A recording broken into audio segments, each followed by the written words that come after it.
Bien-aimés dans le Christ, que la grâce de Jésus-Christ notre Seigneur, l'amour de Dieu le Père et la puissance de l'Esprit Saint descendent maintenant sur nous pour nous aider à méditer cette parole afin qu'elle puisse porter du fruit dans notre vie pour la plus grande gloire de Dieu et le salut de nos âmes.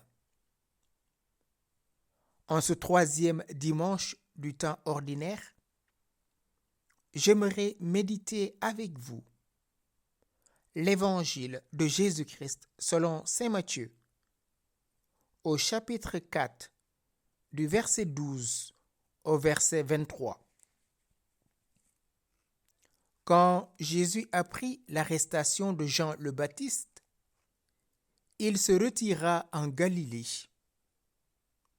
Il quitta Nazareth et vint habiter à Capharnaüm, ville située au bord de la mer de Galilée, dans les territoires de Zabulon et de Nephtali.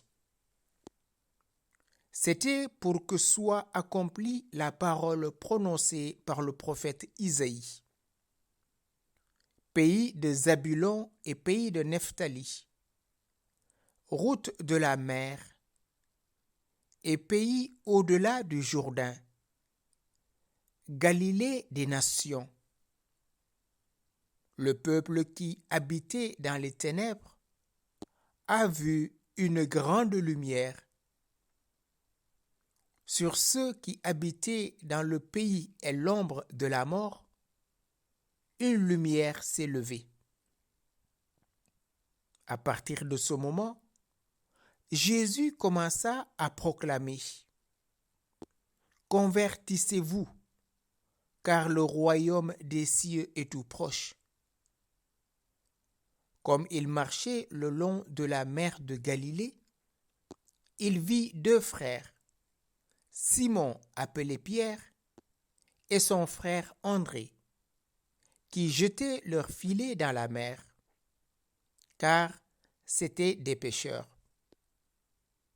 Jésus leur dit: Venez à ma suite, et je vous ferai pêcheurs d'hommes.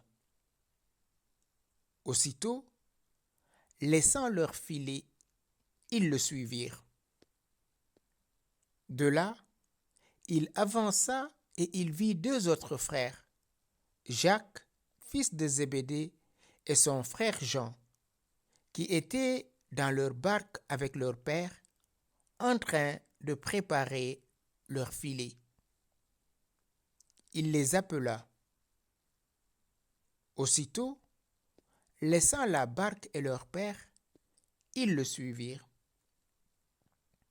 Jésus parcourait toute la Galilée, il enseignait dans leur synagogue, proclamait l'évangile du royaume, guérissait toute maladie et toute infirmité dans le peuple.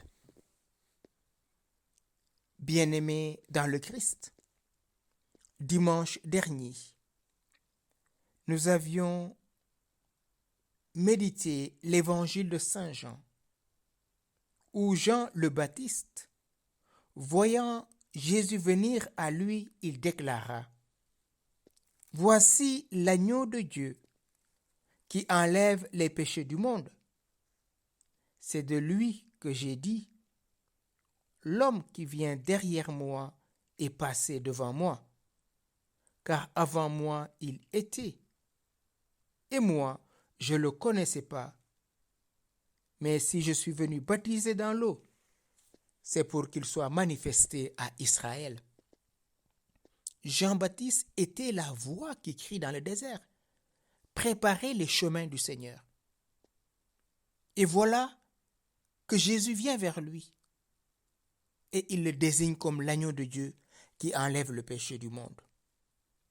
Jean, le dernier des prophètes, va clore l'Ancien Testament par cette désignation de Jésus-Christ, agneau pascal, agneau qui enlève le péché du monde. Et nous reprenons cette phrase à chaque célébration eucharistique. Voici l'agneau de Dieu qui enlève le péché du monde. Aujourd'hui, Jésus apprend que Jean est en prison. Qu'est-ce qu'il fait? Il se retire et il quitte la Galilée. Il quitte Nazareth pour se rendre en Galilée. Et il vint habiter à Capharnaüm. Vous voyez, frères et sœurs, parfois, on affronte le danger sans nous en rendre compte de ce que cela représente dans notre vie. Jésus lui-même va quitter Nazareth pour se rendre en Galilée, pour éviter le danger, parce que ce n'est pas son heure. Quand il sera l'heure, il pourra se mettre en face. Et là, Matthieu nous précise, il vint habiter à Capharnaüm, ville située au bord de la mer de Galilée, dans les territoires de Zabulon et de Nephtali. Pourquoi Matthieu nous donne-t-il toutes ces précisions? Bien sûr, on sait que Capharnaüm est à côté de Tibériade, du lac de Tibériade.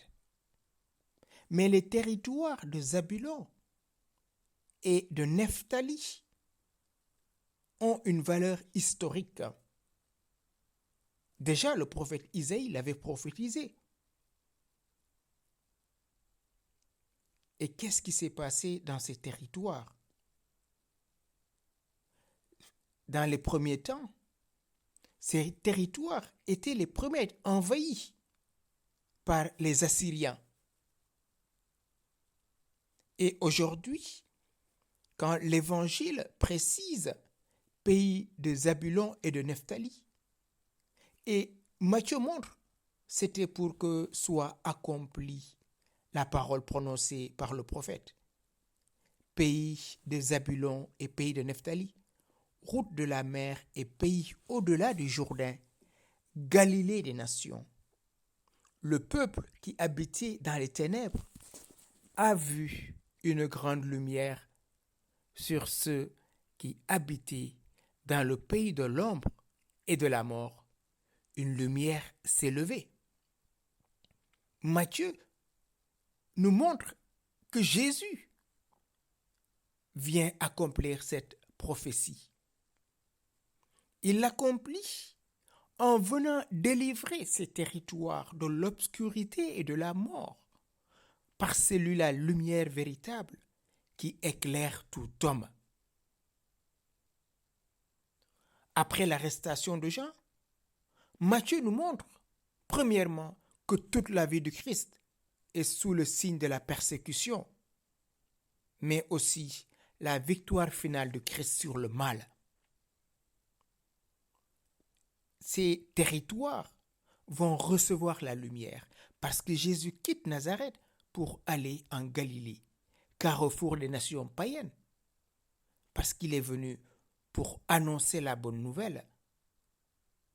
Galilée est la porte ouverte sur le monde. À partir d'elle, le salut de Dieu apporté par le Christ va rayonner sur toutes les nations. Matthieu, en nous précisant cet accomplissement, nous met en face de notre propre salut. Le salut n'est plus réservé aux Juifs ou à certains, mais le salut est donné à tous les hommes et à chaque homme. Et qu'est-ce qu'il dit?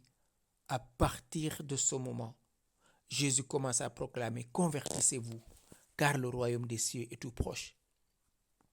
Jésus accomplit ce qu'avait commencé Jean le Baptiste. Jean donnait un baptême de repentance. Il préparait le chemin. Et Jésus commence par nous dire « Convertissez-vous, car le royaume de Dieu est tout proche ». C'est Jésus qui nous introduit dans le royaume. C'est lui, le Verbe de Dieu fait chair, qui nous ouvre les portes du royaume. Et là, il nous appelle à une seule chose, convertissez-vous.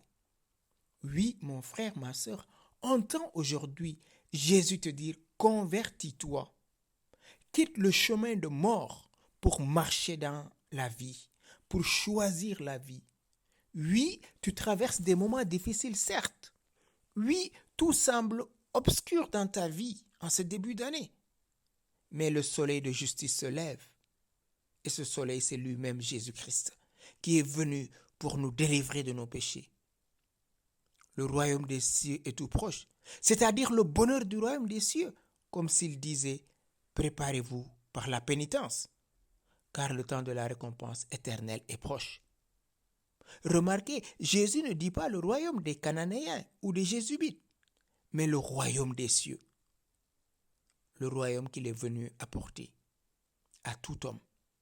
Oui, mon frère, ma sœur, ouvre ton cœur et accueille ce royaume aujourd'hui en acceptant de te remettre en question, en acceptant de quitter le compromis avec le péché et de marcher dans la lumière. Car les habitants du pays de l'ombre et de la mort ont vu se lever une lumière. Ces habitants, c'est chacun de nous. Le péché nous avait engloutis dans la mort.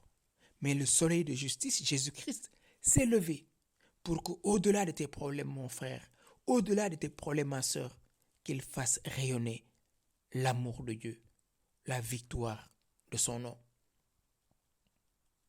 Jésus-Christ, après avoir annoncé cette bonne nouvelle de la conversion, il va choisir ses apôtres, les premiers qui sont de la même fratrie, Pierre et son frère André, qui étaient des pêcheurs d'hommes, Jacques et son frère Jean, qui étaient aussi des pêcheurs. Et Jésus va faire d'eux des pêcheurs d'hommes. Ce qui est beau dans cet appel, c'est qu'ils, laissant tout, ils le suivirent. Ils ne sont pas là à se poser des questions. Ils ne sont pas là à dire, mais attends, on va faire nos adieux. Attends, je vais faire ceci ou je vais faire cela. Ils ont même quitté leur père. Ils ont quitté leur barque.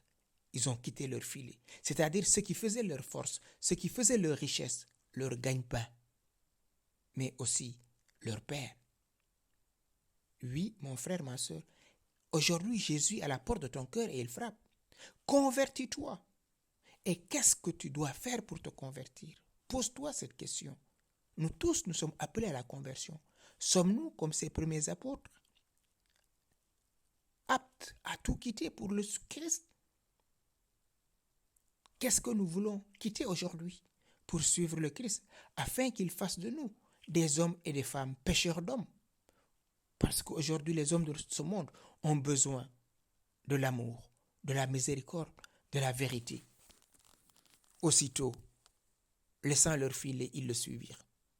Oui, dans cette spontanéité, que l'Esprit Saint nous y mène, que l'Esprit Saint nous aide à entrer dans cette spontanéité divine et à répondre à l'appel de Dieu en disant « Me voici ».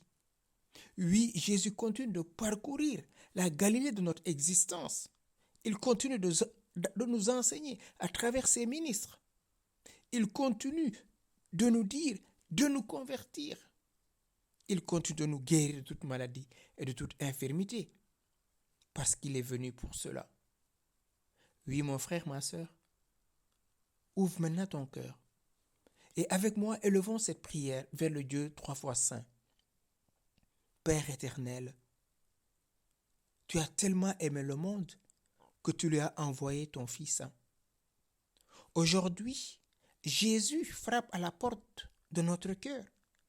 Mais nous sommes tellement engloutis dans notre péché, nous sommes tellement engloutis dans nos problèmes, que nous ne parvenons plus à entendre sa voix jusqu'à ouvrir notre porte. Saint-Esprit, toi le doigt de la main du Père, toi son authentique promesse, viens nous restaurer dans nos dignités d'enfants de Dieu.